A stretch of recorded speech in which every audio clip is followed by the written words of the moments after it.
Hello, everybody. Guess what? We're late. It's going to be a little bit because we want to get everybody through to get autographs just like you guys did. It's taken a little longer. Everybody's going to get their autograph. Then the guys are going to come up and do the hot stove, which it's going to be fantastic. We got a great host for it. A couple of little housekeeping items.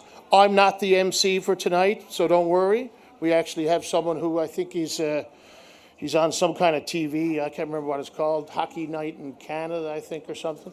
There is a silent auction. We're going to close that before we start the hot stove. So if you haven't had a chance, go over and try to make a bid and win some nice, or you don't win at auctions, you actually buy stuff at auctions.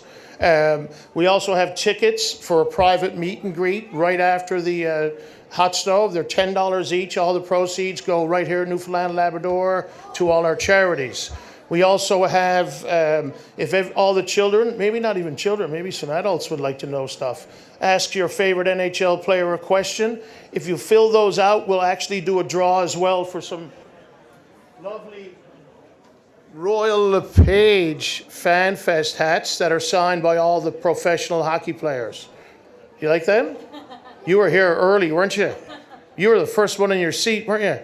Yeah, way to go. You win. Okay, so give us another 10, 15 minutes and we'll get everything underway. Good? Thank you. Spend some money for the charities.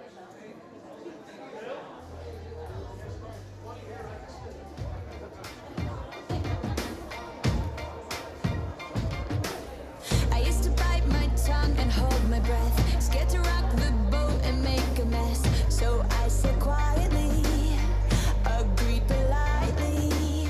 I guess that I forgot I had a choice. I let you push me past the breaking point. I stood for nothing, so I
fight tonight. Tension grows, the whistle blows, and the puck goes down the ice. The goalie jumps and the players bump and the fans all go insane. Someone roars, Bobby scores at the good old hockey game. Oh, the good old hockey game is the best game you can name. And the best game you can name is the good old hockey game. Second period, where players dash with skates aflash. The home team trails behind, but they grab the puck and go bursting up, and they're down across the line. They storm the crease like bumblebees. They travel like a burning flame. You see them slide the puck inside. It's a 1-1 hockey game. Oh, the good old hockey game is the best game you can name. And the best game you can name is the good old hockey game. Third period, last game in the playoffs too. Oh, take me where the hockey players face off down the rink, and the Stanley Cup is all filled up for the champs who win the drink. Now the final flick of a hockey stick and a one gigantic scream. The puck is in, the home team wins the good old hockey game. Oh, the good old hockey game is the best game you can name. And the best game you can name is the good old hockey game. Oh, the good old hockey game is the best game you can name. And the best game you can name is the good old hockey game. Oh, the good old hockey game is the best game you can name. And the best game you can name is the good old hockey game.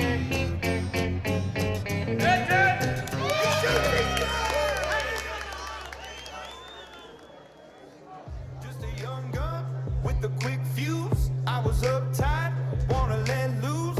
I was dreaming of bigger things and wanna leave my old life behind. Not a yes sir, not a follower. Fit the box, fit the mold, have a seat in the foyer. Take a number. I was lightning before the thunder. Thunder, thunder, thunder, thunder, thunder, thunder, thunder, thunder, thunder, Thunder, feel the thunder. Lightning and the thunder.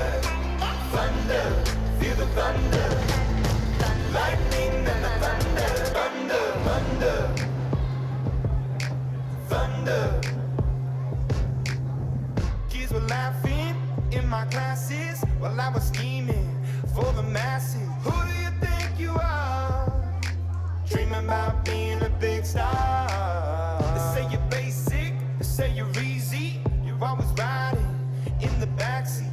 Now I'm smiling from the stage while you were clapping in the nosebleeds.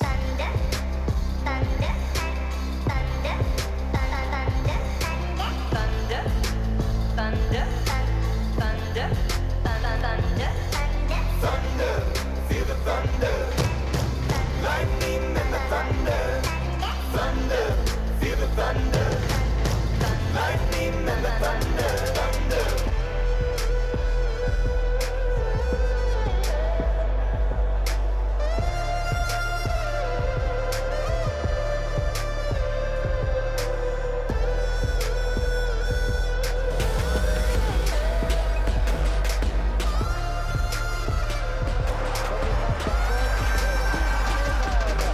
Thunder, feel the thunder. Lightning and the thunder. Thunder, thunder, feel the thunder. Lightning and the thunder. Thunder, thunder, feel the thunder. Lightning and the thunder. Thunder, thunder, feel the thunder. Lightning and the thunder. Thunder, thunder, feel the thunder. Lightning and the thunder.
change, had much to say.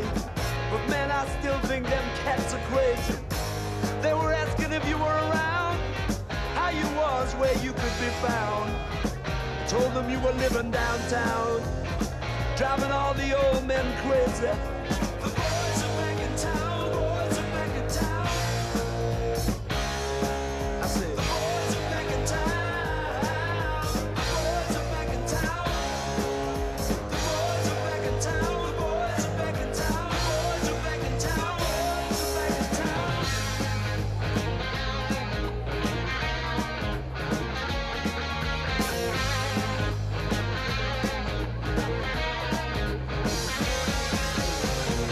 You know that chick that used to dance a lot? Every night she'd be on the floor shaking what she'd got. Man, when I tell you she was cool, she was red hot. I mean, she was steaming. And that time over at Johnny's place, well, this chick got up and she slapped Johnny's face. Man, we just fell about the place. If that chick don't wanna know, forget her. The boys are back in town, the boys are back in town. I said, the boys are back in town, the boys are back in town. The boys are back in town, the boys are back in town, the boys are back in town, the boys are back in town.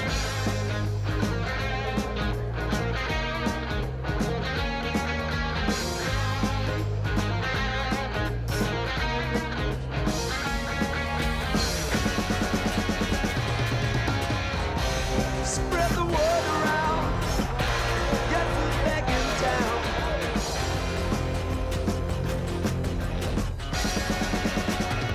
You spread the word around.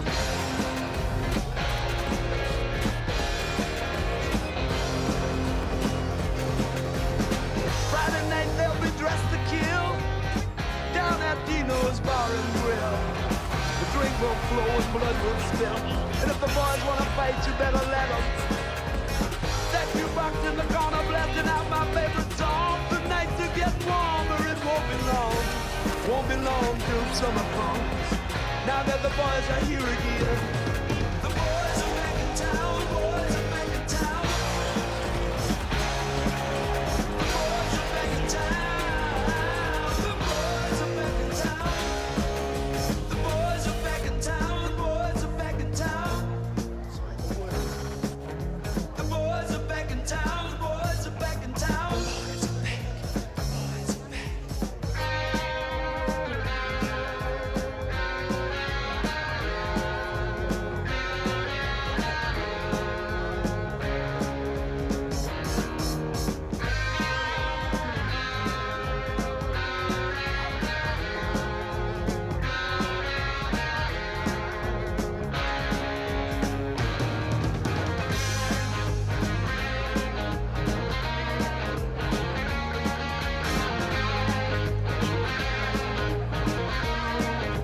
The boys are back in town again. Been hanging down at Dino's.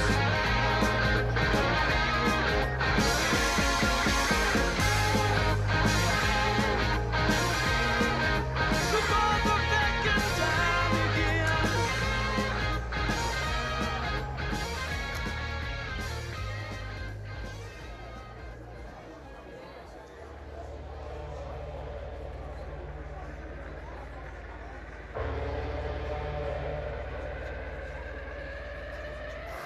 2,000 on thermometers, 2,000 surrounding us. Travel 2,000 kilometers to hang out with us. What's up, danger? What's up, danger? Hey, didn't know they doubted us. Makes it that more marvelous. Sign them up, cause ominous vibes and I get synonymous. What's up, danger? Hey, don't be a stranger. Cause I like high chances that I might lose. I like it all on the edge, just like you. Hey, I like tall buildings so I can leap off of them. I go hard with it no matter how dark it is. I'm insane, but on my toes. I could keep the world balanced on my nose. I had a slumber party with all my foes. Now I wear them like a badge on all my clothes. If I'm crazy, I'm on my own. If I'm waiting, it's on my phone. If I sound lazy, just ignore my tone. Cause I'm always gonna answer when you call my phone. Like, what's up, danger? Like, what's up, danger?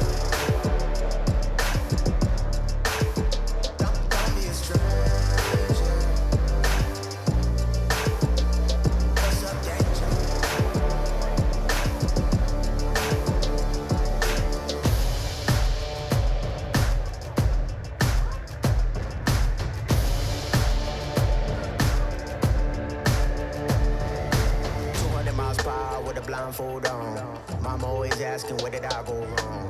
What's up, danger? What's up, danger? Travel 200 miles, I'm knocking at your door. And I don't really care if you ain't done wrong. Come on, what's up, danger?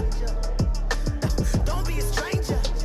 I like it when trouble brews, I won't dare change. I like it when there's turbulence on my airplanes. I like it when I sense things that I can't see yet. Swimming with sharks when they ain't feet yet. Cause I like high chances that I might lose. I like it all on the edge, just like you. I like tall buildings, so I can leap off of them. I go hard with it, no matter how far I get.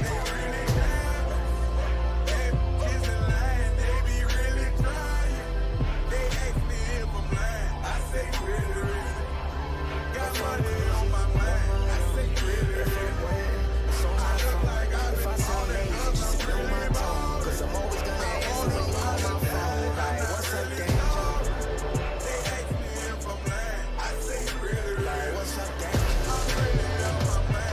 what's up, danger? Can't stop me now.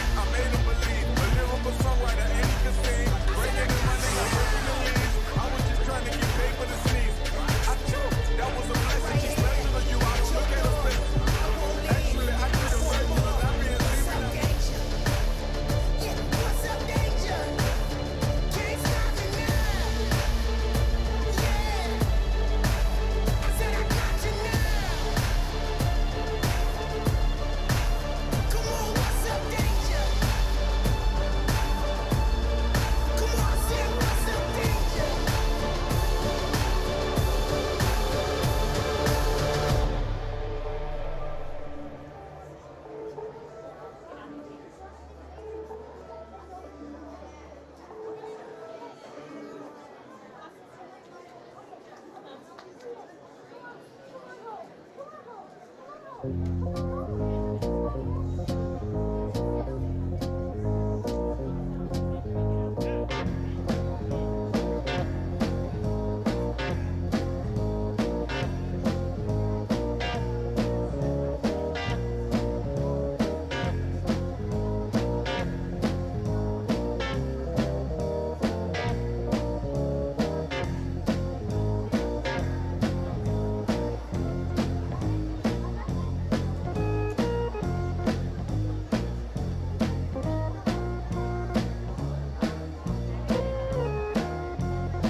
Send me on my way. Send me on my way. Send me on my way. Send me on my way.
Sorry for the delay, but we're going to do a quick. I got Diem Matthew here. I don't know if everybody knows Diem. He's a professional hat thrower. He's done this in like circuses. Everybody seen Ringling Brothers? So he is going to throw hats to some of the kids. Who's going to catch them? What a hat thrower! Yeah, don't hurt everybody. Don't hurt. No elbows. No elbows.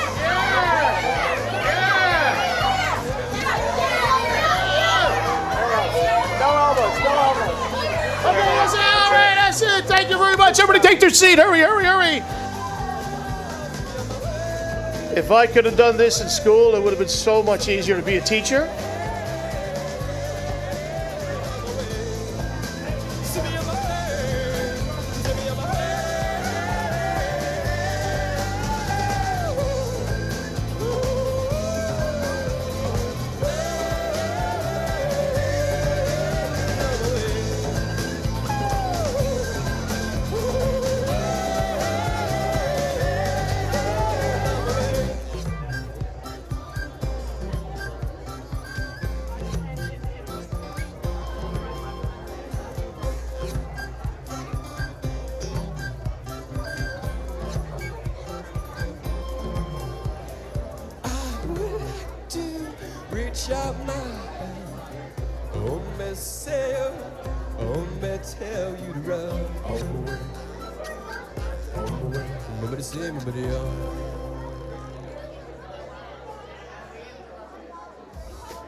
Silent auction is going to close in 5 minutes, okay? 5 minutes, get your bids in.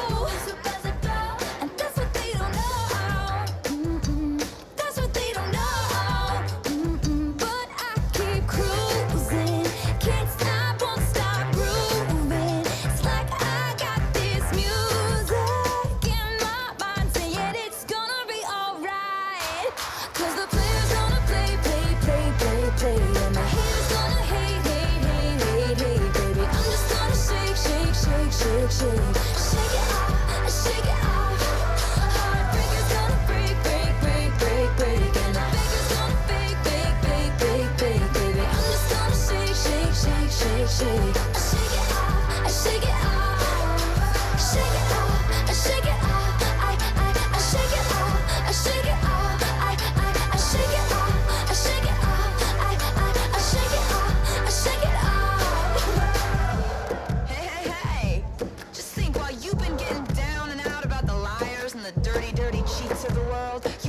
been getting down to this sick beat. My ex-man brought his new girlfriend. She's like, oh my god, but I'm just gonna shake into the fella over there with the hella good hair. Won't you come on over, baby? We can shake, shake, shake. Yeah, 'cause the players gonna play, play, play, play, play. And the haters gonna hate, haters gonna hate. I'm just gonna shake, shake, shake, shake, shake. Shake it up, shake it up. Heartbreakers gonna break, break, break, break, break. And the makers gonna fake, fake, fake, fake, fake. I'm just gonna shake, shake, shake, shake, shake. Shake it up, shake it up. Shake it up, shake it up. I shake it up, I shake it up. I shake it up, I shake it up. I shake it up, I shake it up. Shake it up, I shake it up. I shake it up, I shake it up. You got to shake it up, I shake it up. I shake it up, I shake it up.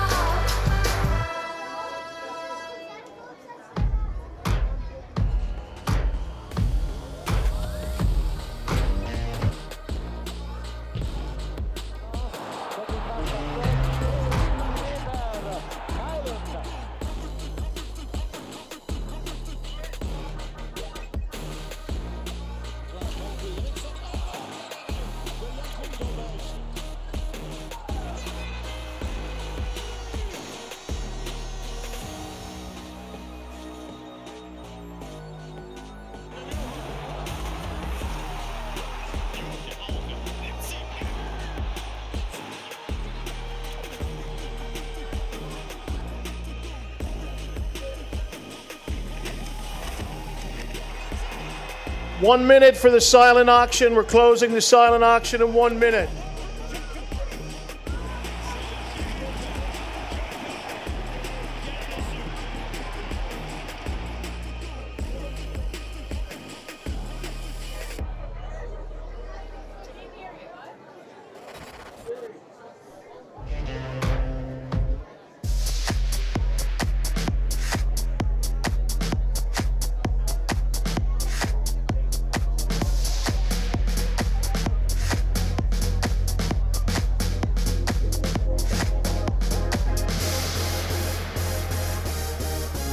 Party rock! Yeah. Woo!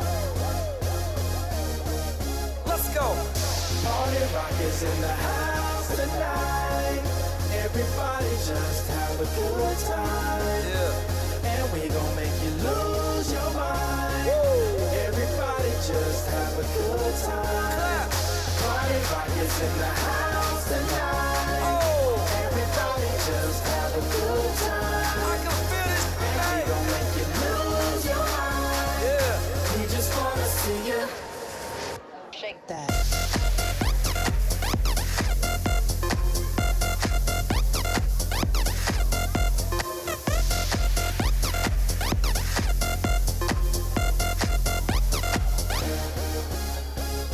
In the club, party rock. Looking for your girl, she on my jock.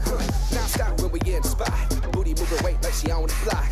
With a drink, I got to know. Tight jeans, tattoo, cause I'm rock, rock. Silent auction is closed. We'll be starting very, very soon. I'm running through these halls like Drano. I got that devilish flow, rock and roll, no halo. We party rock. Yeah, that's the crew that I'm repping on a rise to the top. No lead in our Zeppelin. Hey, Party rock is in the house tonight. Everybody just have a good time. yeah. And we gon' make you lose your mind. Everybody just have a good time. Let's go. Party rock is in the house tonight. Everybody just have a good time. Feel it, And we gon' make you lose your mind. We just wanna see you. Shake that. Every day I'm shuffling.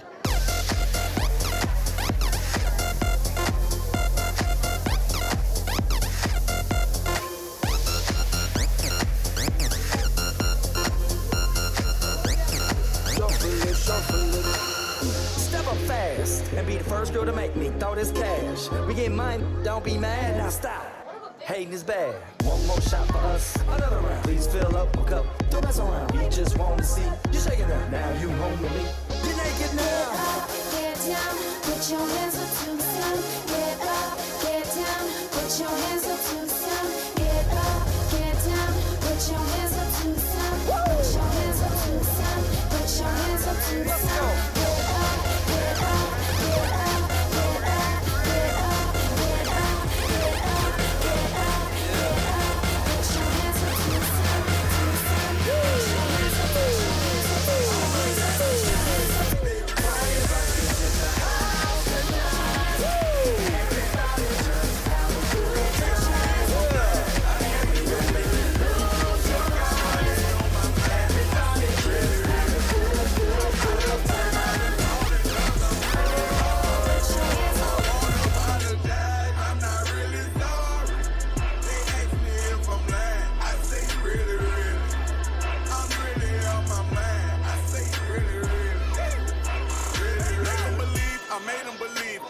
Songwriter and he could sing, bringing in money like breaking the leaves. I was just trying to get paper to sneeze. Achoo, that was a blessing. She's special to you. I don't look at her special. Actually, I treat her regular. Not being seen, we not making. Okay, so we're going to start very soon. There's probably only 30 people or so left in the autograph lineup. Everybody got the chance to get through and get pictures and items signed, so it took a lot of time, but everybody's going to be happy. We're going to play a little video now to give you a hint who today's Master of Ceremony is. So, and we're going to have a contest at the end, so everybody pay attention, kids, to who you think the MC is going to be after this video. And it's only short, it's only like 8 minutes or something, so pay attention. Hit it. Okay, what happened to him? Ah, there he is. Hey, Stanley Cup Final, Game 4. Let's go.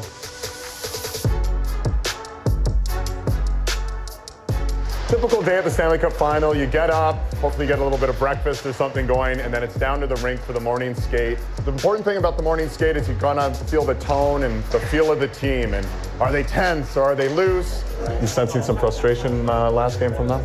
I think, it really wasn't that bad. Yeah. Once the game got out of hand, but I think, I can't say we wouldn't have done the same thing. Yeah, sure. Situation, right? Take a piece of meat on the way out, right? There you go. Well, when it comes to interacting with the players, really, it's all about respect. And hopefully they just have mutual respect and appreciate that we're just trying to be a liaison to the fans and really give some insights into what they go through on a day-to-day basis to do their job at the peak level, which they do. What's up, Corey? How you doing, man? BX is seeing what you're doing now. He wants to make a comeback, he says. Just think I play a simple and steady game. Okay, so Troy Stetchers just said he is in the lineup tonight, so that's some news. We got to find out who's coming out of the lineup now so we know what the lineup situation is for the Oilers going into Game 4. In some ways, the prep for the Cup Final is a lot easier because we're down to 2 teams. In this case, I'll talk to Elliot and, what are we talking about? What do you want to get out there? He has so much inside information. He's on the phone, and I want to make sure I can kind of just put him in the best position to, shine a bright light on everything he's going to bring to the audience. And also, like, they're moving Brown up to the first line. Oh, is that what's happening? Where's Perry going? And that's not an indictment on Perry. That's probably, we need to balance this out. It looks like Jeff's going to play for Irwinson, too. They asked me to shoot some stuff on the charter. Yeah. Oh, nice. Yeah, we'll get you to shoot that. Great choice. You didn't like your first choice, so you went It's hard to imagine. His day in the life, he has a much more full life than I have. Well, that wraps up media availability for the morning, so it's back to the hotel, get ready, and then off to the rink for game time. Your daily team. What are you doing in here? You lost? You lost? I never see you in here. As far as the routine, I like to get to the gym or go for a walk and definitely kind of stay active. I don't want to be sort of stuck in my hotel room for 6 hours, so that's always important. There's a day in the life of you? Of me. Anything interesting so far? No, it's been kind of boring. But yeah, no one goes crazier at the gym than this guy, so. We do together, we have fun. Yeah. So much of our job was sitting around watching. Yes. If you don't do something active, physical during the day, you try to get angry. If you don't do something, you both get angry. You don't get angry. You're the nicest guy. He's the nicest guy in the world. Yeah, Kevin has these interesting workouts he makes us do. And then you go to the hospital. Get the quads going. Why are those quads? Doing what I can. So yeah, we'll jump into the car around 4:30, head to the rink. Our pre-show meeting's at 6 o'clock. We're on the air at 7:30. We'll put Dave in the trunk. Here we go, game day. The suit's picked out, makes our life a lot easier. What do you think, Ron? Beautiful. Suits you. Yeah, there you go. City 2, outfit 4. Thank you, Deb Berman. So they ship these for you guys, huh? Makes our life so much easier. Yeah. Vince was just saying how, like, because he has to show up and travel his own suits, he's like, this is way easier. Yeah, this is, We get spoiled. we get spoiled. You think we'd have a better product with how we get treated?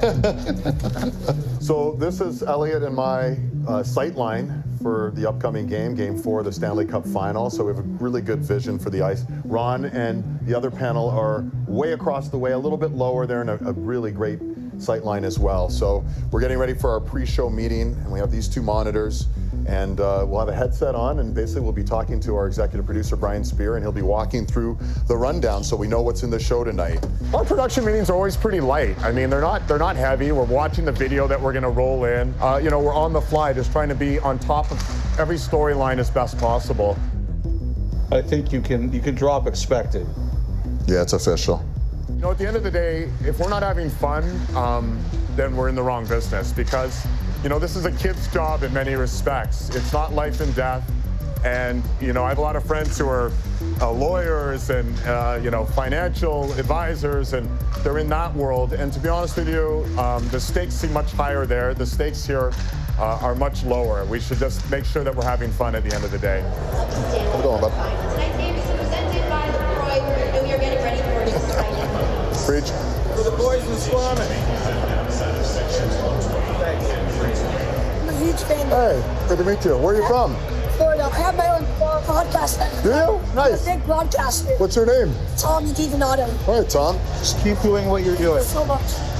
Yeah, good luck with everything.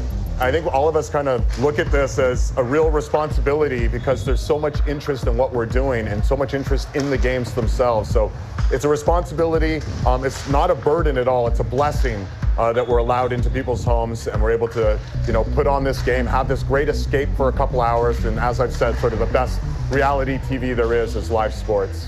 All right, Elliot. Well, Connor McDavid, he still might be the front runner to win a Conn Smythe, even if the Oilers don't win the Stanley Cup. And Ron, that was the first time since December that pair have played together in a game, and both of them finished without a single point. So we just did our pregame hit. They're gonna have the national anthems. They're gonna drop the puck, and Game 4 is gonna start. We'll be back on first intermission. Panthers got a split at Edmonton. Oilers look for the same in South Florida. During the game, we have an earpiece. We're listening to the broadcast. We're listening to Chris Cuthbert and Craig Simpson in the call and how they're seeing the game. So we are able to watch it through the same lens as the viewers watching it at home.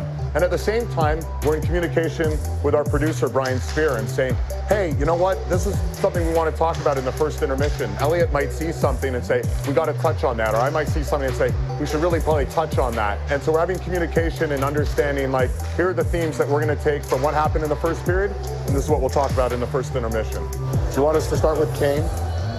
Or start? What do you want to start with, though? Okay. You know, one thing too, Evander Kane, after he took that one penalty, it was at 10:38 of the first period. Draisaitl up against Lundell to start overtime here in Game 4. Zone now with Ekholm. Like Colson, nice pass across. Here's Draisaitl. He scores! Leon Draisaitl's won it! We have no idea who's going to win this series. What we do know, it is now a best of 3. And when we return next week to South Florida for Game 6, one thing we can guarantee, the Stanley Cup will be in the building. What makes it fun for us is we have great chemistry. The guys like to poke fun at one another, and we end up, you know, having a lot of laughs during the day, which makes the job, you know, feel like a really special opportunity for all of us.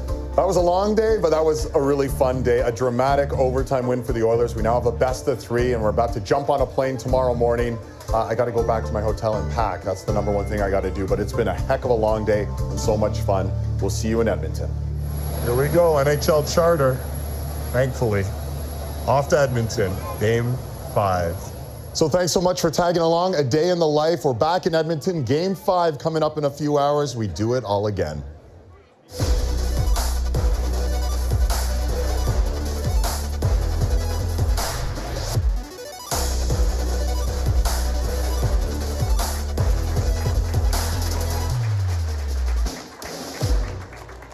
So kids, who do you think the MC for tonight is?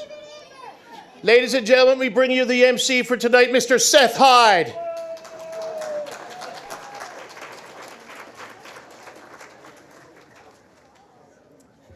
I know it's a bit underwhelming, folks. My apologies. First of all, can we get a big round of applause for the Newhook family for putting off such a wonderful event?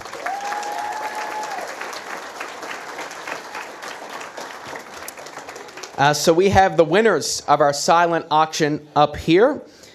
So I'll kick it off with our first prize. It's 1 week at the Danny Cleary Hockey School, and our winner is Robert Hayward.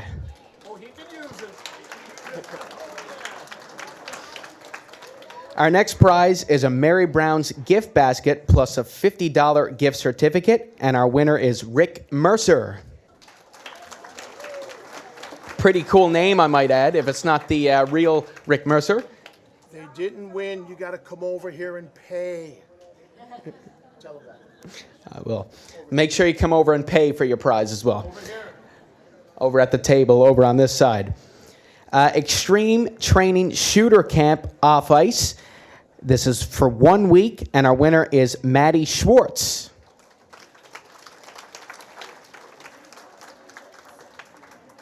An autographed FanFest hat. Our winner is Susan Nippard. Sorry if I pronounced your last name wrong. For the game-worn Michael Pizzetta gloves, our winner is Mark Uden.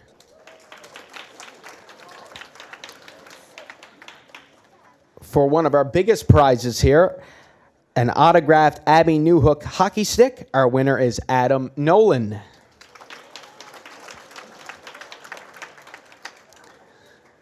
For our autographed Nick Suzuki stick, our winner is Wyatt Benson.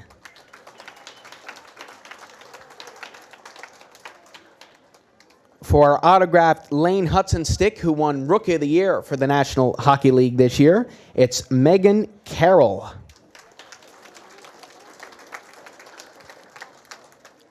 For the Justin Barron signed hockey stick, it's Bill Shepard is our winner.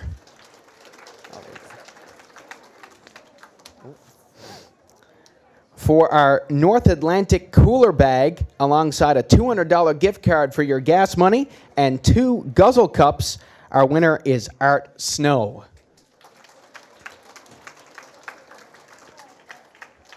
For the NHL PA golf shirt, our winner is Jamie Ross.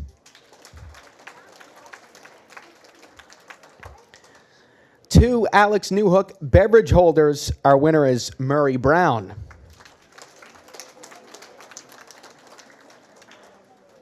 For our Nokian Tires prize, our winner is Robert Hayward.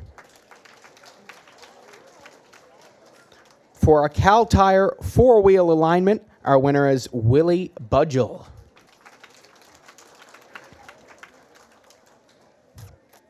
For the authentic Alex Newhook signed jersey, our winner is Neil Power, who is my dentist, I might add, as well. So if you need a new dentist, go down to Regatta Dental. Our Boston Fleet team autograph jersey, our winner is Diane Mercer. For the George Springer signed Blue Jays jersey, that was me. Mom's not going to be very happy. For the signed Lane Hudson jersey, I think we got initials here, so we might have to have a quick look at that. So I'll just put that off to the side, just to add to the suspense a little bit. We got a unclear name here. For the Nazem Kadri signed jersey, once again, Mom's not going to be very happy. Got that one for myself as well. For the Justin Barron autograph jersey, it's Bobby Sullivan. For the autograph Uri Slavkovsky stick, it's once again Susan Nippard. The autographed Alex Newhook hockey stick goes to Glenn Smith. This is the one that has the weird name on it. For another autographed FanFest hat, our winner is Bernadine Harris. And our final prize of the evening, 2 Canada Games gift passes except for swimming. So I guess you can go see every sport except for swimming. Our winner is Tanya Schwartz. That one? Oh, that's the one with the name. Lewis McDonald, okay. So our winner for the Lane Hudson jersey is Lewis McDonald. Lewis McDonald is our winner for that. Well, everyone, fortunately for you guys, I'm not the real MC of our show tonight. It's the host of Hockey Night in Canada. Please give a warm round of applause for Mr. David Amber.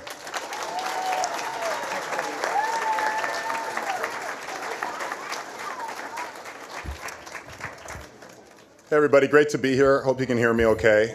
By the way, Seth, incredible talent. He's going to be the next Bob Cole. So you guys just remember, I remember I was at that Alex Newhook thing, and this kid now, when he's doing Hockey Night in Canada, he's going to be a big star. So it's great to have Seth back. I met him when Alex won the Cup 3 years ago. And it's really great to be here at the Royal LePage FanFest. What a showing, and my goodness, what a community you guys have here. I live in Toronto, and you guys better keep this quiet, or else you're going to have 5 million people moving here pretty soon, because it's beautiful, it's nice, and the people are sensational. And you guys have an insatiable appetite for hockey, which is really awesome. So it's good to see all these fans out here. This little guy's very excited. And I always was under the impression there was Leaf fans, Hab fans, and Bruins fans here, but I'm getting a feeling it's more maybe courtesy of the Newhook family. It's more Habs fans. Is that fair to say? We're Habs fans here? Are there any Leaf fans? All right. Well, you're going to have Michael Pizzette out in a couple of minutes, too. So, listen, the FanFest and tomorrow's golf tournament are supporting some amazing local charities, so it's really good stuff. There's the Real Program, Kids Sport Newfoundland, Iris Kirby House, and Cancer Care Foundation. And last year, the first Alex Newhook Golf Classic, it raised $150,000 for those 4 charities. That's awesome. That speaks to all of your generosity, so thank you. And maybe we can top that this year. It could make a really big difference. All of those funds stay right here in Newfoundland and Labrador. Special thanks to our presenting sponsor, by the way, Mary Brown's. Those great snacks. Anyone have any of those snacks from Mary Brown's? It's good. It's dinner time, so it's a good time for that. We're going to have a great panel of players coming through here.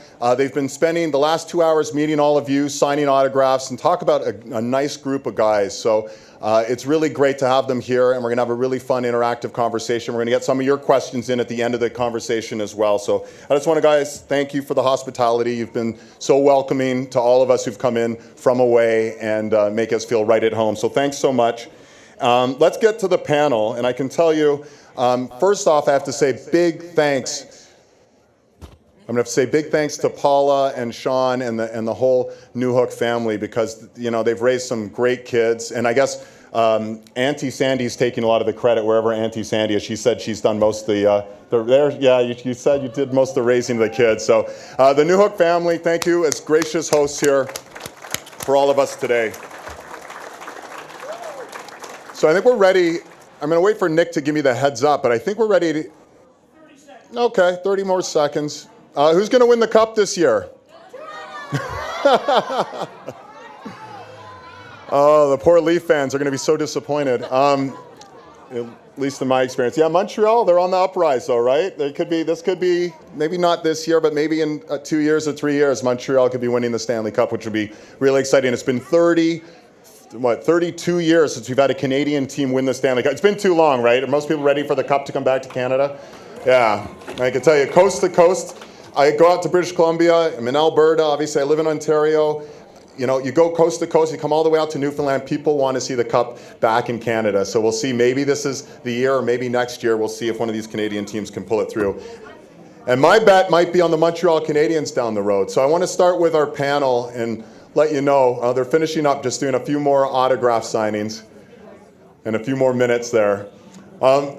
when it comes to the Montreal Canadiens, how many of you had a chance to watch them in their playoff, series versus Washington? Most of you guys saw that? And it was a good showing. Washington's a very good team, and the Habs making the playoffs was sort of their Stanley Cup in many respects. But talk about a good young nucleus of players, right? And we saw Nick Suzuki, Cole Caulfield, and all this, the group of the young, spirited players on Montreal. You're going to definitely lead them in the right direction, and Alex Newhook's obviously a big part of that. So it's great, and I think it's kind of raising a lot of the fanfare in this community, right? We saw who was at Alex's Stanley Cup celebration 3 years ago. That's awesome, right? Like, brings the community together. We find that wherever you are in Canada, and young kids become hockey fans when they get to see the Stanley Cup and get to see what it can do to a community. And I think that's been one of the nicest things. It just really galvanizes things, whether you live in a big city like Toronto or a smaller community like St. John's. It's something about hockey that brings everyone together. So anyways, we have some legends we're going to be bringing up, including Chris Nyland here in a matter of moments. So you get some elder statesmen and some current hockey players.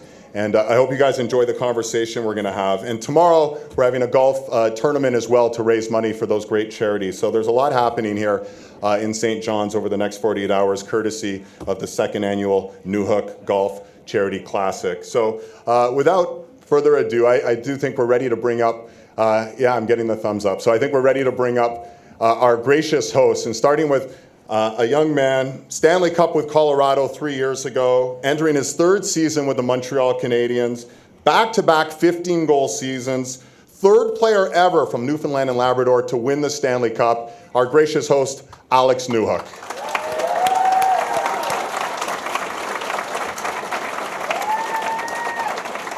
There he is, local legend, and not to be outdone. How about a scoring star at Boston College, and she's going to continue her scoring ways in the city of Boston. Newly drafted by the Boston Fleet, Abby Newhook.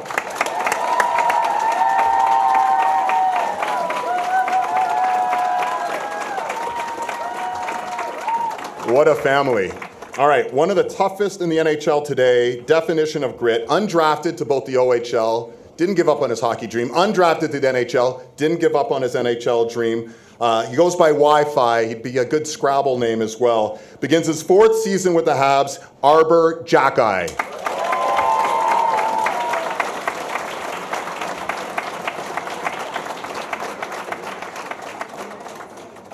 A big reason the Montreal Canadiens made it to the playoffs this last year was the incredible rookie season of this man. He won his first 5 NHL starts. He actually shut out the defending champion Florida Panthers in his NHL debut, and he just signed a 2-year extension with Montreal. It's great to have Jacob Dobish here. Jacob.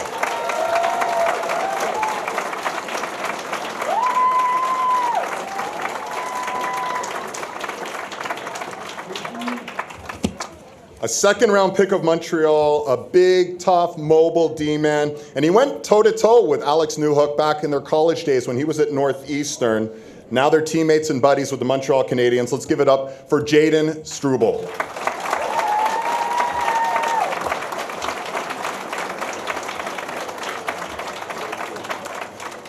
All right, we know there's some Maple Leaf fans in the crowd tonight. Not that many, but at least a few. And a former 6th-round pick of Montreal, played 200 games with the Canadiens, and on July 1st, he signed a 2-year contract with the Maple Leafs. He'll be bringing energy, enthusiasm, some toughness, and his beautiful hair as well. It's Michael Pezzetta.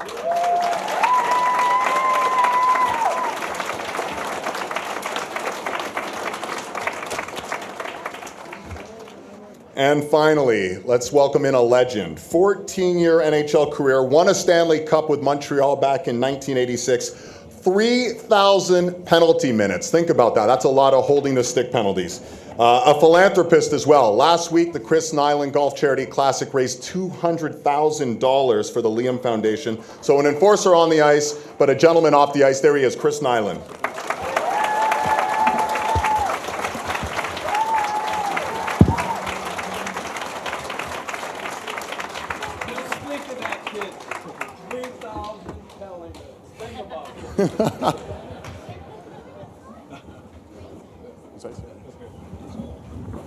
All right, so there's our panel. We're going to have a fun, interactive conversation, and we're going to start with the legend, Chris Nyland.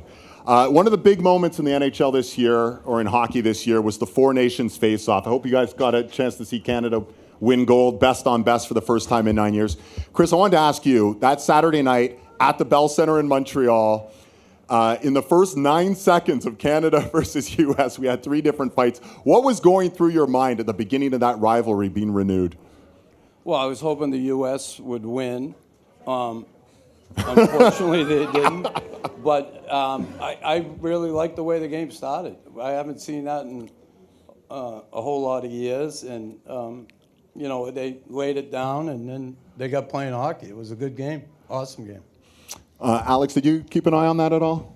I did, yes. I think this is on. Yep, I was. We were on All-Star break, so we were down in Mexico and watching the game in a bar full of Canadians. Was a cool atmosphere. Cool seeing everyone get so excited for that kind of a rivalry, that kind of a stage. And I think it was great for the game of hockey. I think everyone agreed with that. All right, Jaden's there. He's biting his tongue. He's like, what's going on here? How much of a rivalry, and you guys are all buddies, obviously, and teammates, but Jaden, you speak. You can represent the U.S. here. How much of a rivalry is there amongst Canadian and American players? Because we're going to see best on best at the Olympics in Italy in February. Yeah, I mean, I think representing your country just in general is pretty special. I've never done it, but you're playing for just when you're playing, you have some sense of pride, always for your country. So yeah, I think it gets a little intense, but it's always fun. It's always in good fun. Yeah, and there's some chirping, I imagine, that goes out there, and yeah, of course. Yeah. And so, Abby, I want to ask you about this because people don't know as much about the women's game. Is there a lot of chirping out there on the ice? I guess it depends who you ask. I'm not that big of a chirper, but yeah, it depends who you ask for sure. Some girls on my team like to, throw it around a little bit. Yeah, it gets pretty heated out there, right? Oh yeah, it can definitely get heated. Yeah. What can you tell us about Boston as a hockey city? Because you played both Boston College and now you're moving on to the Boston Fleet, so you're going to have your whole career potentially in the city of Boston. Yeah, it's just been awesome. I can definitely call Boston, my second home now, and I've been there for 7 years, going on my 8th year now, and obviously super grateful to be drafted by the Boston Fleet, so back there for more. But yeah, it's just been awesome from Tabor Academy, playing 3 years of prep school hockey, and then on to Boston College with an awesome fan base, awesome school spirit, and everything like that. It's just been awesome. So. It is a fun hockey city, but everyone talks about Montreal sort of being the elite hockey city. And throw this out to all of you guys. When you talk to players in the league and you say, what's your favorite rink to play at aside from your home rink? They almost always say Montreal. What is it about, that environment? Yeah, Michael, you can start with this one because, you've been a fan favorite in Montreal for all those years. You're going to be a fan favorite in Toronto too. But what's it about the Montreal market, and what are some of the other places you guys like to play at? Yeah, I think just when you put on that jersey and you get out there in the Bell Centre, there's 20,000 people and everyone's just going crazy. I think the atmosphere is just unmatched. You go some other places, they might have big arenas, but it's just the noise, it's the passion of the fans, it's that pride, and I think you feel that as a player when you get in the Bell Centre. And what about some other rinks that you guys like to play at, and why?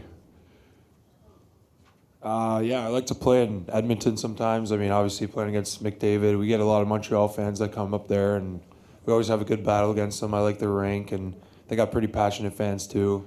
Obviously, we like playing the Leafs. We're going to like playing Pizzetta next year. Might have to run them over. We'll see. But, no, obviously, we have a good rivalry with them and Boston as well, but I'll let some other guys touch. Ottawa is pretty cool, too. We usually have a lot of fans in Ottawa. Buffalo, going to Buffalo, we pretty much have more fans. Hot take. Those are two terrible things.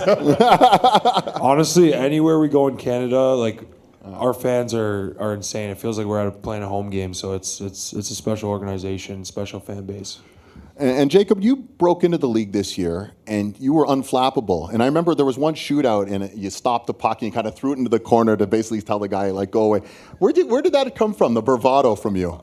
He's cocky. No, that was actually an accident. I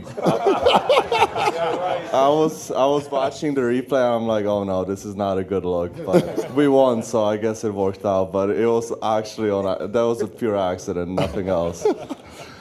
I want to throw this. Dobie, it wasn't an accident. Yeah. I promise you, it was not an accident. Who would you guys say is the most underrated player in the game today? I feel like it's been Barkov the past few years, but now that he's won, I think he's probably getting a little bit more of the credit that he deserves, and obviously winning, carrying that team there.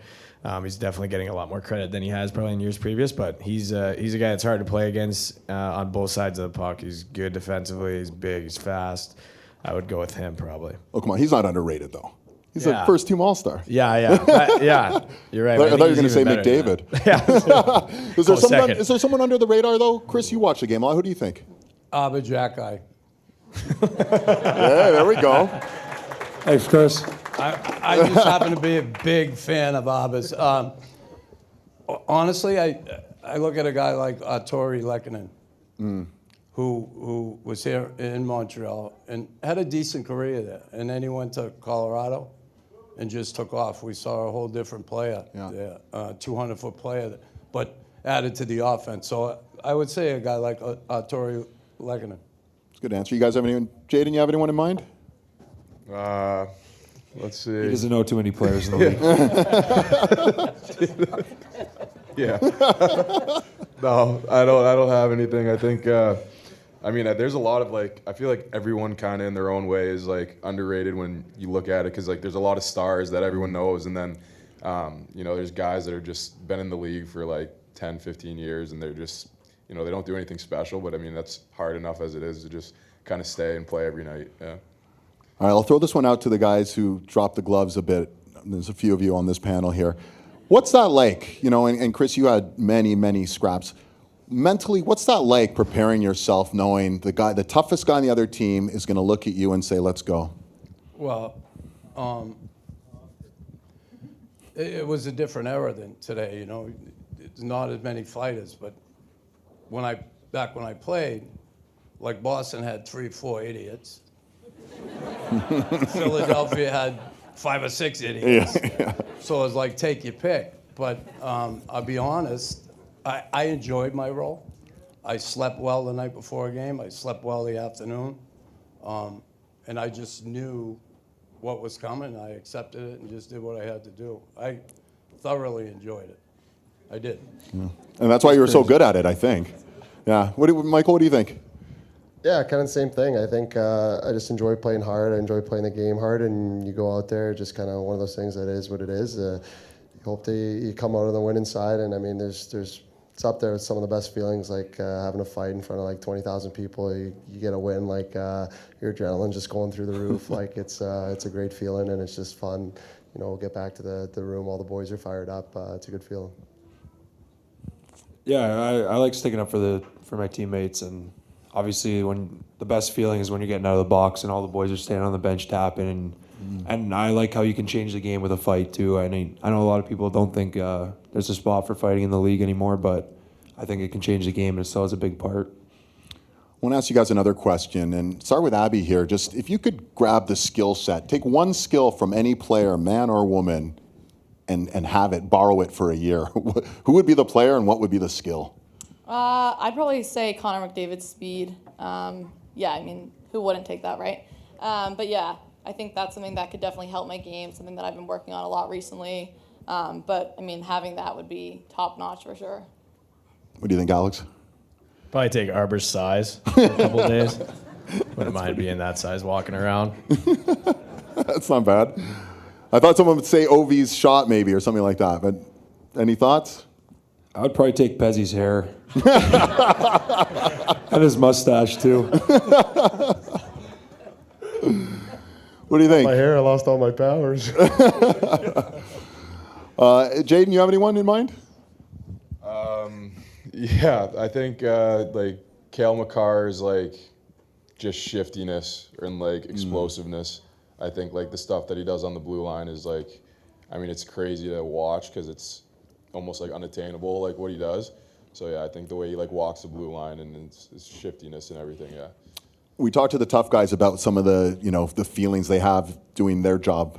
What about you as a defenseman? Is there a player you're like, oh man, it's gonna be a long night. I got McKinnon staring me down, or whomever. Is there a guy? I'm out on the ice with those. Bad line changes. He's got the pom poms. So like I'd say for me, it's like if there's like a meathead like on the fourth line that like doesn't like me or something, and then I'm like, okay, like this is gonna be tough. But yeah, Ross is boss. Yeah, he hates me. But yeah, so it's just like those guys that are like gonna go into the corners hard like every single time and like try to run you. Like I feel like that's the hardest. The skill guys, it's just they don't do it for me. I want you guys to play commissioner for a day, and if you were either to create a new rule that you think would help the game, or maybe eliminate a rule that you think is to the detriment of the game, start with you, Chris. What would you like to see? I'd like to see them not protect goaltenders so much. Because, you see guys go, you're always taught to go to the net. You go to the net hard, you get challenged by a D-man, you fall, you go into the goaltender and you get a penalty. I would love to see that rule changed. Listen, these guys are so talented today with the puck. And they talk about the concussion problem in the league and all the injuries.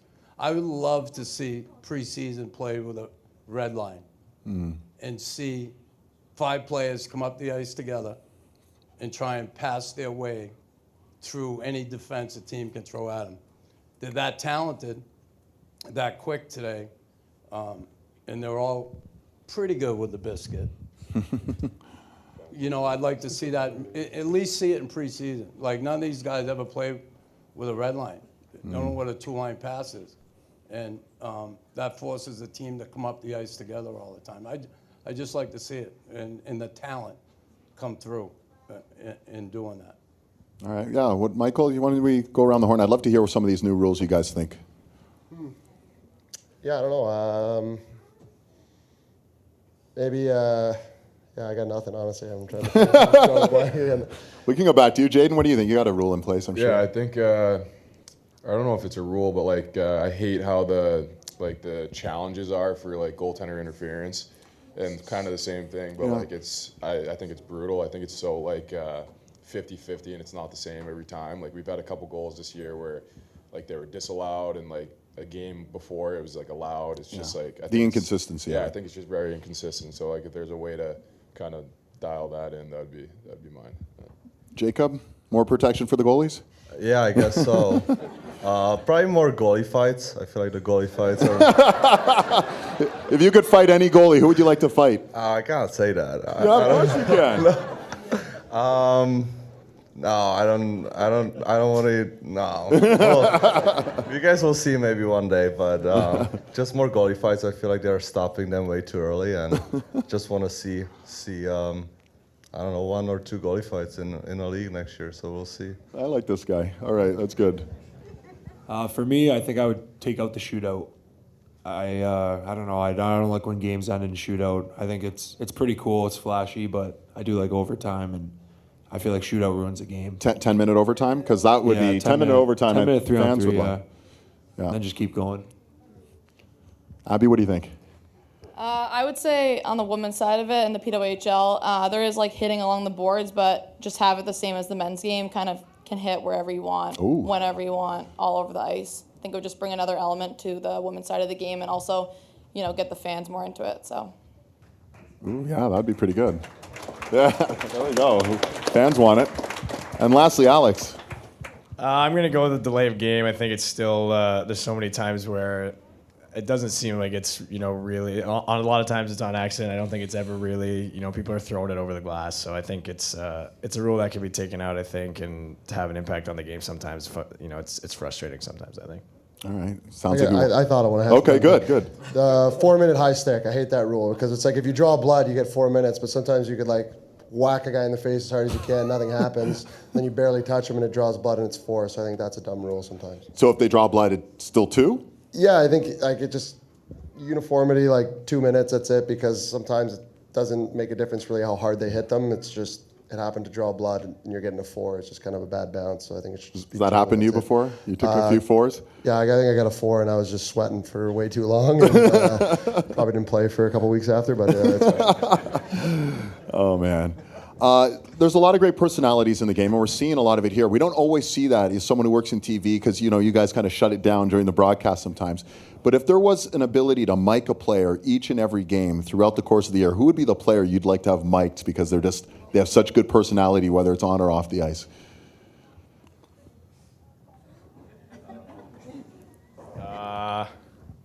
I mean, I feel like it'd be interesting to see Marchand just with his antics. I don't know what he's saying all the time. For us, I feel like if you mic'd up Cole, it'd be kind of fun. He's all over the place sometimes, but he's loud and he talks all game, so you'd be hearing a lot from him.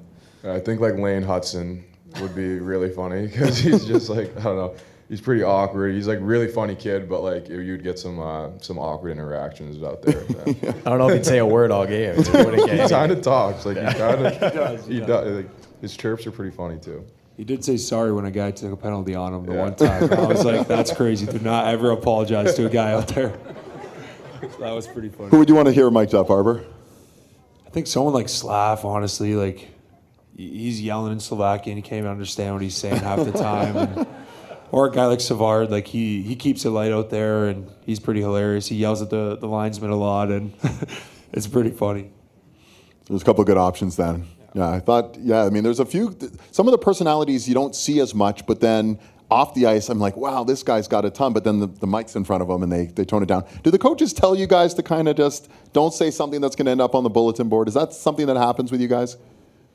Yeah, I guess you try and keep it low key. I don't know why personally. Like, I know in NBA and NFL, like they kind of say whatever they want, and I feel like brings another element to the game, brings personality to the game, and shows kind of who you really are. And I think we're too censored, and it comes from the media. So, yeah, that's fair. Which current player you guys think would make the best president or prime minister? Because we could use one. Gallagher thinks that. Gallagher. Brendan Gallagher, yeah? I don't personally He thinks think he would that, be. but No way. He thinks that he would be, yeah. He's the smartest guy I know. I do have some good ideas too. He does eat, yeah? I do. Oh, you do? I have some good ideas. All right. What do you think, Chris? You're dying to get an answer in here. Jake Evans, maybe? Jake Evans seems Jake like Evans? he got his together. Yeah. Yeah. Alex, you have an answer? Geez, I don't know. I feel like Susie would be good. He's quiet. He wouldn't be very, motivating to a whole country, maybe. But Who is that? Suzuki. Oh, yeah. Suzuki, okay. But, He's your captain. Yeah, hard not to pick the captain. NHL's talking about expansion. First of all, do you guys want to see more expansion? And if so, give us some markets that would be a good place. If you were the commission again and you could add one more team to the NHL or PWHL for that matter, and they are going through expansion, where would you guys like to see another professional hockey market? Probably in the UK. Yeah? Yeah. It's a heck of a road trip. It's not. It depends where you are, but I feel like that would be pretty cool. So like out in London? Yeah, just switch it out. You know, you don't always need to go to US or Canada. I don't know. I heard it. I saw it somewhere. I'm like, that's a pretty good idea. So. Oh, that's interesting. Okay, UK. Chris, do you like the UK idea? I do, but you got some figuring out to do. I hope they don't go back to Atlanta. They're talking about Atlanta. Mm-hmm. They've been there twice and screwed it up. I think Houston is a possibility. You think that would work? Quebec would be awesome, but Mr. Molson wouldn't like that. And I don't know if they can handle, 42 games a season, the people there, and selling the boxes and doing all that and getting the fan base to really get in there like it used to be. It used to be affordable for people. Mm-hmm. Can't afford it anymore, especially a city like Quebec City. What do you guys think? We got the UK, we got Houston. Yeah. I think Houston. I heard something about Austin. I think getting another team in Texas. Seems like everyone wants to play in like low tax states now, so it'd get a lot of attention. I think it'd get a lot of attention of a lot of the players too. To end up having a good franchise in somewhere like that, I think. It'd be interesting. There's a lot of good options. It'd be nice to have another team in Canada. But I'm glad you brought up the low taxes, and that's become a bit of a narrative on teams having that, advantage. Listen, the Florida teams have won, 4 of the last 5 championships. Vegas is another no-tax state. How much as players here, are you guys factoring that? How much does that play a role? Because you're in one of the greatest hockey markets, if not the greatest hockey market in the league, but you're at a high-tax market. How much when you guys are thinking about your futures, do you factor those things in? Or do other players? It doesn't have to be you personally, but when you talk to your buddies. I think around the league, it's definitely a factor, and I think it's probably becoming more of a factor. But I think like the narrative of not being in Canada because of the taxes and all that, I think it's probably overvalued because we talk about that. It's like, how would you pass up on being in a market like Montreal where it's a Tuesday or it's a Monday night? Like it feels like a Saturday in everyone else's building, and I think that's something that we don't take for granted, and it's something that when you play in other markets, you play in other cities, when you get back home and you're, regardless of day of the week, when you have that behind you and you have that amount of energy and that amount of support, it's I think it's a hard place to pass up. Like Montreal, Toronto, a lot of cities in Canada are that way. So I've always said winning in Canada, there'd be nothing better than that. And Chris, you could speak to this in a minute. I think it's great to win in Florida and Tampa. That's fantastic. But I do think there's a difference winning there than, let's say, winning in Montreal, winning in Toronto, winning in Vancouver, et cetera. Is that a fair statement? And Chris, can you describe what it was like winning the Stanley Cup as a Montreal Canadian? It was incredible. To win in Montreal, it's incredible. Listen, Alex won in Colorado. I'm sure it was a big deal. But when I thought of winning in Montreal, and maybe if I won a Stanley Cup with the Mighty Ducks, which would you prefer?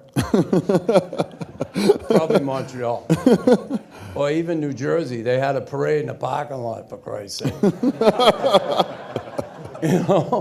So, and I just know that the fan base was like, I'll never forget the parade.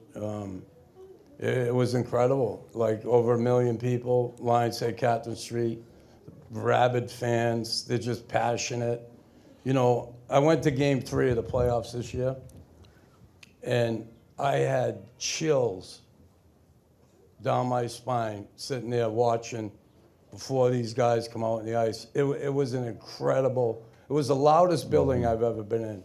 And all I could think to myself is, I couldn't imagine being in that runway waiting to come out on the ice. I might have got arrested that night. And Jacob, what was that like? If I'm not mistaken, Game 3 was your first playoff game. Is that correct? Yeah. Yeah, because there was the injury. What was that like for you? I mean, you're a young guy, a rookie. You're at the Bell Center, and it's going off. It was crazy. I was probably the most nervous ever. But we won, so... Why? No, I'll tell him. So Dobie stands by the bench, right close to their bench, and he's looking over and he's chirping every single guy to come off the ice, yelling at them, chirping them. Next thing you know, our goalie gets hurt. Dobie has to go in. Uh-oh. That is true. They were definitely not nice to me the first 5 minutes. So, but I guess it worked out. But I stopped chirping in a Game 4, and yeah, I was just being quiet. That's actually how the bench fight started. So the period's over, so the other team has to skate across the ice, and Dobie has to skate through all of them. So nobody left. They just waited for Dobie because they wanted to have a word with him. And then I got in there, and it was madness. I didn't say anything that bad, so I don't understand. It's just happened. I think we know who needs to be mic'd up for the year. It's you. We found our dope. Oh no! I say some bad stuff out there. So yeah. Our opening Wednesday night for Scotiabank Wednesday Night Hockey is going to be the Leafs and the Habs. Michael, what's going through your mind about what that potentially might look like for you? I better make the opening lineup. It's coming to my mind. Obviously really want to be a part of that game. It'll be a blast. I mean, seeing everybody and just being able to kind of start the season off that way. just got it marked off on the calendar, and I just really want to do everything I can try to be in that game. Is that the best rivalry in hockey? I know there's some other really good ones, but is that still, just because of the tradition, the history, is that still the best rivalry? Yeah, I mean, obviously we're all biased because we got to be a part of it, and I think just those games are so special. If you can't get up for one of those games, there's probably something wrong with you, and you got to check your pulse. But it's just special. Like, it's hard to explain. Like, it's so deeply rooted into the culture and to all of us when you put that jersey on, and it's just special. And Alex and Abby, I want to ask you guys about this. You look around, there's the Newhook jerseys, there's a bunch of Habs fans here, you know. Can you understand the impact you and your family have had, like in this community specifically, and the pride everyone in the room feels towards you and St. John's, and you guys, you know, being able to elevate it on the map the way you have as a family? Yeah, I mean, we feel very honored to be able to host an event like this, to be able to host the next couple days. But I think at the end of the day, it comes down to everyone in this room that's here supporting us, supporting the local charities.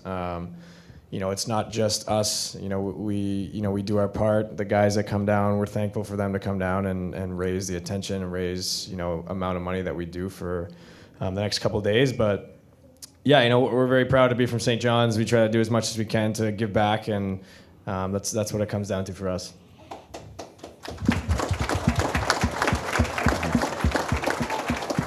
Yeah, I would say the same thing. I mean, the support is just, you know, unbelievable. It's unmatched. It always has been ever since I left home, and I think it really showed last week. I was lucky enough to be able to help Maggie Connors out with her first ever camp here in Newfoundland, and it was such a success. I know there might be some of the girls in the room here right now, but we had such a great time, and just seeing all of the young girls who now have, you know, a league to dream to play in is so cool, and just seeing the growth of women's hockey in Newfoundland and Labrador especially is so cool. So yeah, it's really awesome to see all the support and to have everyone here tonight. All right, I want to follow that up. I got to ask a serious question. If the TV show The Bachelor was focused on the Montreal Canadiens, who would win and who would be the first voted out? First out or win? You would win. Yeah, I probably would. Jaden, what do you have to say? Nothing. Yeah, I mean, I've been told that I should go do it, and I never would. But might be fun if it wasn't actually on TV. But They'll be first out. Probably, I'm too nice for that show. I can't do that. So Dobie's first out and Jaden's winning. Is that what's happening here? I guess so. Arbor, no comment? No, I think these guys would do great, honestly. Both nice guys, handsome. Look at these guys. All right, we'll have a few more, and then we're going to get interactive. I know Nick has a couple questions from you guys as well. When you look forward to this year, what's the most important thing?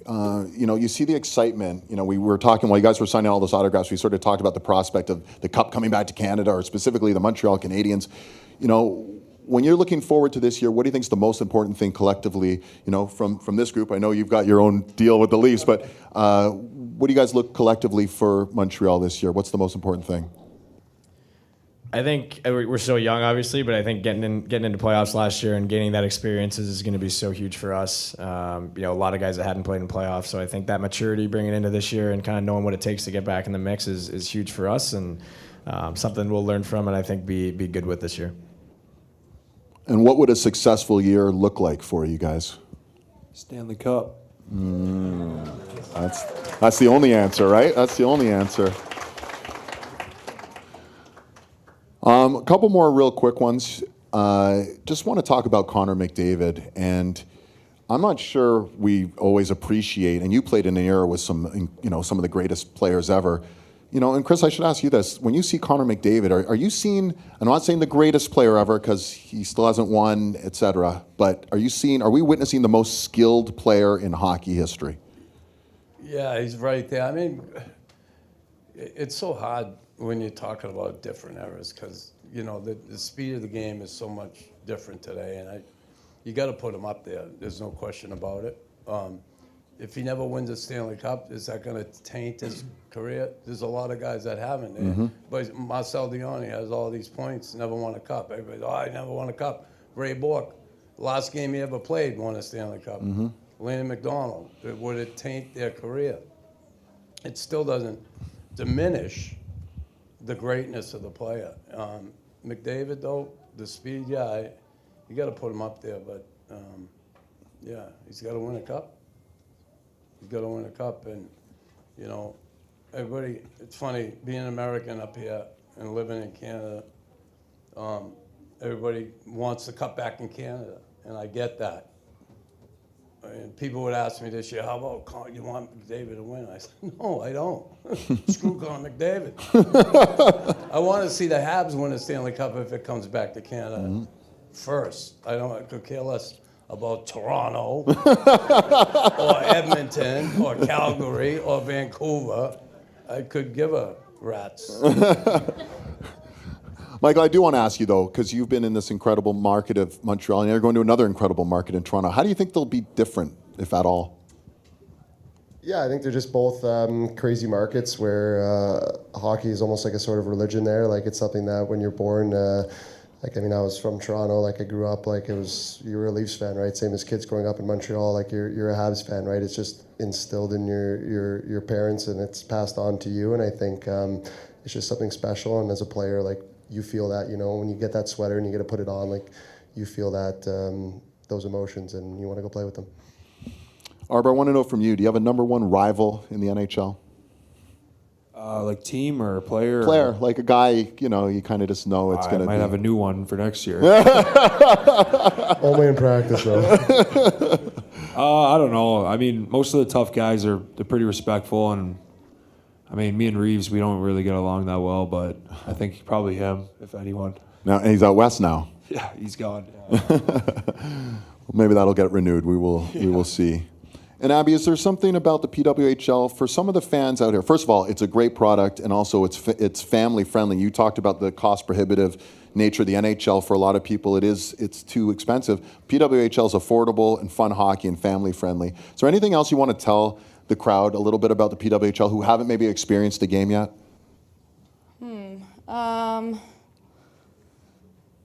Yeah, I mean, I think just seeing the young girls that come out to the games and seeing how excited they are, I would say that's like the coolest part about all of it. I mean, growing up here, I played with the boys all growing up. It wasn't until I left school that I really got to play with the girls. So just seeing the excitement from all the little girls out in the crowd, seeing the fans come out, the support, it's just awesome, and the environment is just unbelievable. So, yeah, it's a great environment, and people should definitely come out and watch. It gets pretty rowdy, actually. Yeah. Believe it or not, the fans get pretty into it. Jacob, for you, I just one last question for you as well. Just when you look at the maturation of your game, where do you want to see your game go from that great start you had, the playoff win, to what would be the next step for you? Play more games, being more consistent. Is that your agent? No. and just win more games. I feel like, yeah, just getting more experience from the league and take advantage of it and try to help the boys win. That's pretty much it. And Alex, what's the rest of the summer looking like for you? Here for the next few weeks, and then back to Montreal. We get a lot of guys that come in early at the end of the summer, so it's nice to kind of have a little bit of a runway there with a lot of guys, kind of get prepared for training camp and get prepared for the season. And Jaden, where's home for you? Home's in Rhode Island, America, yeah, but I'm... yeah, thanks. Some people don't know. And but I'm home, or I'm in Montreal now. Like I got there 2 weeks ago, and I stay like pretty much my whole summer there and work out and train there. It's when I'm home, I have a tough time getting to the gym and the rink, so I just move here. It makes it easier on myself. I understand that. Well, listen, I appreciate all that. We said it's interactive because we do have a couple of questions from the audience, right, Nick? We do. Alex, you pick. All right. Let's see what we got here. All right, this is from Maverick Bartlett, age 6. He says, what was your go-to hockey stick growing up? Everyone.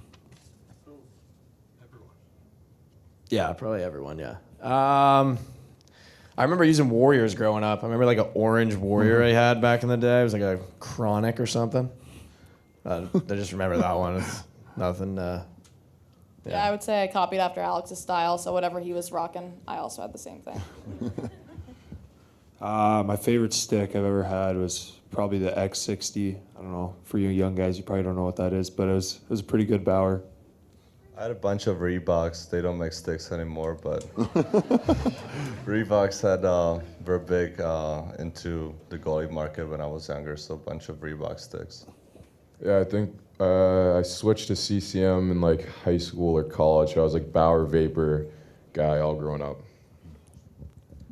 My dad would just get whatever was the cheapest off the rack and just switch sticks all the time when it was on sale.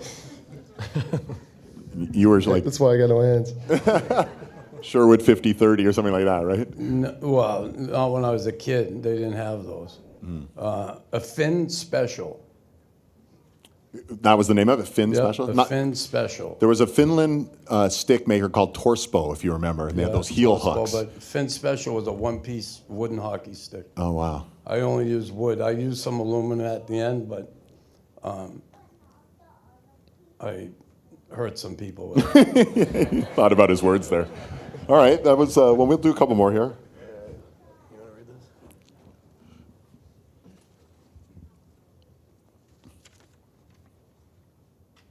All right, this is from Dominic Lush, and it says, what does he do in the summer?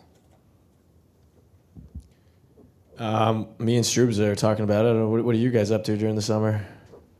I live in Hamilton. I train with my brother, and we're going to move to Montreal soon, full-time, before camp, just to skate with the boys. And hopefully he has a good tryout, and maybe we'll see the two Jack guys together. I train in St. Louis. I trained in St. Louis, Missouri during the summer, and last week I moved to Montreal for the rest of the season and going to spend some time with Jaden working out there. That's good. I live in Toronto, so I've just been training in Toronto. Kind of same deal as the guys, just skating and working out with my group, and yeah, trying to enjoy some nice weather too. Want to do one more, Nick? Who was your favorite hockey player growing up? Max Bercy, age 8. Good question. I know I'm a defenseman, but my favorite player growing up was probably Chris Nyland. No, when I was growing up, it was Pavel Datsyuk. I really liked the way he played. I like his hands, and I thought I was going to be a skilled player, not a fighter. So that's why I really liked him. Dominic Hasek, that was my favorite goalie growing up, so. Yeah, I was same with Arbor, like defenseman, but I like the forwards. I liked Joe Thornton weirdly. Like I had like a weird thing with Joe Thornton. Yeah, I just like I don't know. It was so random, but like he was one of my favorites. The beard. Matt Sundin was my favorite player growing up. Always wore 13 because of him, and I just like watching him play. Bobby Orr. I was an Ovechkin guy growing up. I wore number 8 until junior. So Alex always asks me where this one came from, but PK Subban, Uncle Steve, my uncle's favorite player was PK Subban, and he was a Montreal fan, so I kind of just took after him after he gave me the Montreal hoodie for Christmas, and been a fan ever since. Oh, that's awesome. So I just want to say, and I've been doing this for a long time, and I've covered all sports, and I just wanted to say, you see a shining example. The hockey players are always the best. The hockey community is fantastic, generous. You saw 2 hours of signing. Your hands must all be sore for different reasons than usual, right? Like these guys, they have great patience, great generosity, and it creates a great community here. So I want to thank each of you for spending the time, putting in the time, supporting the Newhook family. It's such a great cause you guys are behind, and thank all of you for being here as well. All right, we have a couple hats here that are signed from everyone up here that we're going to draw for, so I'll give those out. If you can just point yourself out. We got Beckham, Bartlett. Put in a couple questions, so we drew him twice. Back there, all right, we'll find you. We'll give you a hat. Oh, come on up. Yeah, we're telling you to come on up. We got a hat. All right. There we go. Shy.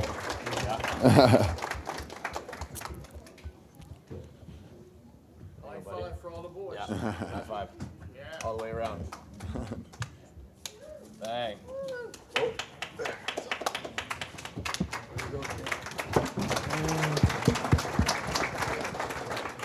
There's two people on that one.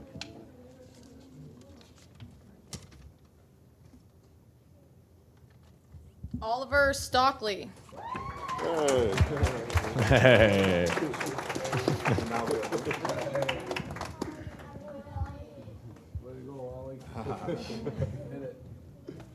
There you go, bud. Thank you. Good job. Good manners, too. Bang. That's awesome. Fan for life now, right? And I think that we're doing a draw for an exclusive meet and greet, I understand? Yeah, okay.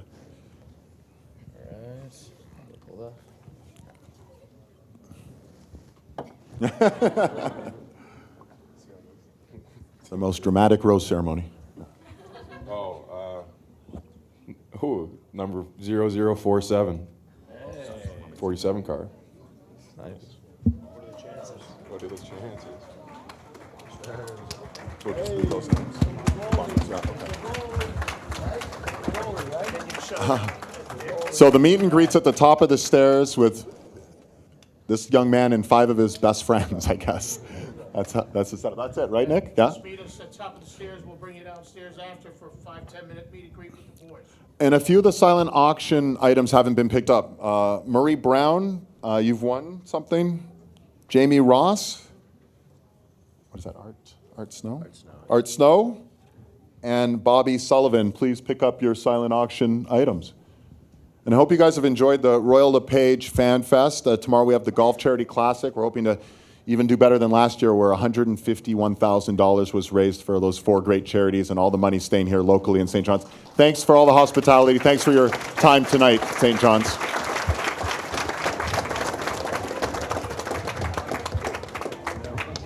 Great job, David. That was fun. That was fun. That was really good. That's good. You guys were good. That's fun. You guys must be tired. 2 hours. Like that's no joke, huh? Especially because you guys are all hungover.